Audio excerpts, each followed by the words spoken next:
नमस्कार मंडळी, मी गंध अंतराचा. आपल्या आयुष्यात जे काही होतं ते खरंच चांगल्यासाठीच होतं का? चला जाणून घेऊया या व्हिडिओतून. आपल्या आयुष्यात अनेक चांगले वाईट प्रसंग येत असतात. चांगले प्रसंग आपले मन आनंदित करतात, तर वाईट प्रसंगांमुळे मात्र मन नाराज होते.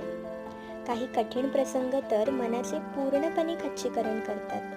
अशा वेळी मनाची गाडी पुन्हा रुळावर यायला आपल्याला खूप वेळ लागतो. आणि खरं सांगायचं तर अशा काही अवघड प्रसंगांतून बाहेर यायला काळ हे एकमेव औषध असते.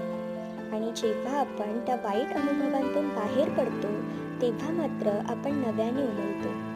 पण काही प्रसंग असेही असतात की ज्यांच्यामुळे आपण उगाचच नाराज होतो आणि स्वतःला कोसत राहतो. पण खरं सांगू का, आपल्या आयुष्यात पुढे काय होणार आहे हे कोणताही प्रसंग नाही, तर त्या प्रसंगाला सामोरं जायची आपली पद्धत ठरवते. जर आपण योग्य रीतीने रिॲक्ट करून त्या वाईट प्रसंगातून बाहेर आलो, तर नक्कीच स्वतःची प्रगती करतो. आपल्यातल्या एका वेगळ्या स्वतःला भेटतो. एका नव्या फुलाप्रमाणे नव्याने उमलतो. आणि त्यामुळे आपला पुढचा काळही फार चांगला जातो. बरोबर ना? मग या सगळ्याला आपण वाईटातून चांगलं होणं म्हणू शकतो का? तुम्हाला काय वाटतं?